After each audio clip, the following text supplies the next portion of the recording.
హైదరాబాద్ లో law and order control చేసే ముఖం లేదు. పేపర్లు రాస్తున్నాయి. మన ఆంధ్రజ్యోతి రాసింది 30 రోజుల్లో 28 మర్డర్లు. ఈనాడు రాస్తుంది ఈ నగరానికి ఏమైంది అని. అదేమి చేతగాదు చేసేది. హోంమంత్రి ఉన్నడో లేడో ఎవరికి తెలియదు. ముఖ్యమంత్రి ఎక్కడున్నాడో ఎవరికి తెలియదు. ఢిల్లీకి ఎక్కే విమానం దిగే విమానం అన్నట్టు 22 సార్లు ఎక్కడూ దిగుడు తప్ప పీకిందేమీ లేదు. కనీసం హైదరాబాద్ లో శాంతి భద్రతలను కంట్రోల్ చేయలేని దౌర్భాగ్యపు ముఖ్యమంత్రి ఇవాళ ఒక ఎమ్మెల్యే ఇంటి మీదికి మాత్రం గూండాలను పోలీసులు ఎస్కాట్ ఇచ్చి పంపిన ఒక దౌర్భాగ్యపు చరిత్రహీన ముఖ్యమంత్రిగా రేవంత్ రెడ్డి మిగిలిపోతాడు. నేను అడుగుతా ఉన్నా మా కౌశిక్ రెడ్డి అడిగిన ప్రశ్ననే, ఏ పార్టీలో ఉన్నావు గాంధీ? అసలు మీ 10 మంది ఎమ్మెల్యేలు ఎవడైతే పార్టీ మారినరో, ఎవరి ఇంటింటికైతే పోయి ముఖ్యమంత్రి అనేటోడు కండువా కప్పిండో, ఫస్ట్ మీరు ఏ పార్టీలో ఉన్నారో చెప్పండి.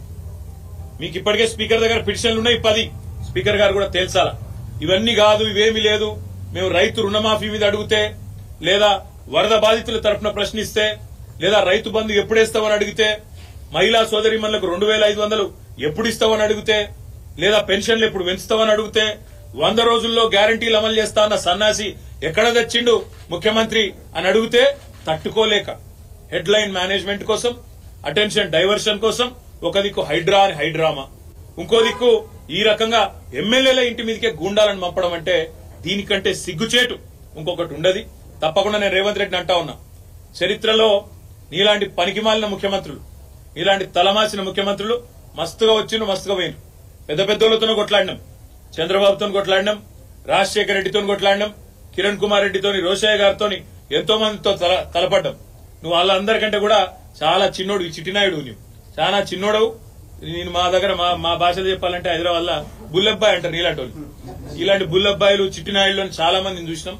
ఏం ఫరక్ పడేది కూడా ఏం లేదు, ఏం ఇంటికి కూడా వీకలేవు. గానీ ఏదో పైశాచిక ఆనందం. 4 రోజులు ముఖ్యమంత్రి పదవిలో కూర్చున్నా, నేనేందో పెద్దోడిని అయిపోయినా అనేదో ఎగిరెగిరి పడతా ఉన్నావు. రేవంత్ రెడ్డి గారు అధికారం ఎవరికి శాశ్వతం కాదు. నువ్వు ఒక దుష్ట సాంప్రదాయానికి తెరలేపుతా ఉన్నావు. ఇది తప్పకుండా నిన్ను దహిస్తుంది, నిన్ను వెంటాడుతుంది. రేపు నువ్వు పదవిలోకి దిగిపోయినాక తప్పకుండా నువ్వు ఈరోజు ఏదైతే దుష్ట సాంప్రదాయాలు నెలకొల్పుతున్నావో ఇవన్నీ నీకే చుట్టుకుంటాయనే మాట కూడా నేను వారిని హెచ్చరిస్తా ఉన్నా. తప్పకుండా ఈ 10 మంది మీద వేటు వేయాల్సిందే. అదేవిధంగా కౌశిక్ రెడ్డి గారి ఇంటి దాకా గూండాలను తీసుకొచ్చిన పోలీసులు ఎవరైతున్నారో వాళ్ళని కూడా వదిలిపెట్టాం. తప్పకుండా అవసరమైతే కోర్టు ద్వారా పోరాడతాం, అవసరమైతే న్యాయపరమైన ప్రయత్నము చేస్తాం. డీజీపీ గారు కనుక స్పందించి ఇక్కడ ఏసీపీ సిఐ ఎవరైతే దగ్గర ఉండి మరి గూండాలను తీసుకొచ్చి గేటెడ్ కమ్యూనిటీ లోపలికి తీసుకొచ్చి ఎమ్మెల్యే ఇంటి మీద దాడి చేయించడానికి అన్ని రకాలుగా ఇక్కడ రంగం సిద్దం చేసినారో వాళ్ళని తప్పకుండా సస్పెండ్ చేయాలి, వాళ్ళ మీద చర్య తీసుకోవాలని చెప్పి కూడా నేను కోరుతా ఉన్నా. ఒకటి మాత్రం పక్కా, నువ్వెన్ని డైవర్షన్ గేమ్లు ఆడినా, నువ్వెన్ని రకాల హెడ్ లైన్ మేనేజ్మెంట్లు చేసినా, నువ్వెన్ని రకాల ప్రయత్నాలు చేసినా నిన్ను మాత్రం బీఆర్ఎస్ పార్టీ వదిలిపెట్టది. 6 గ్యారంటీలు ఏమైనా అని అడుగుతూనే ఉంటాం. రైతు రుణమాఫీ ఎప్పుడు చేస్తామని అడుగుతూనే ఉంటాం. తప్పకుండా రాష్ట్రంలోని పీడిత ప్రజలు, రాష్ట్రంలోని పేద ప్రజల తరఫున మా ఎమ్మెల్యేల ఇండ్ల మీద దాడి చేసినా మా ఎమ్మెల్యేలు కూడా మేము భయపడం.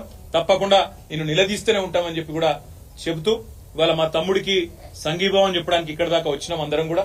తప్పకుండా భవిష్యత్తులో కూడా ఏ ఒక్క నాయకుడు, ఏ ఒక్క కార్యకర్త మీద ఎక్కడ ఇలాంటి సంఘటన జరిగినా అందరం కూడా అందుబాటులో ఉంటాం, అందరం కూడా తప్పకుండా తరలి వస్తామని చెప్పి కూడా తెలియజేస్తూ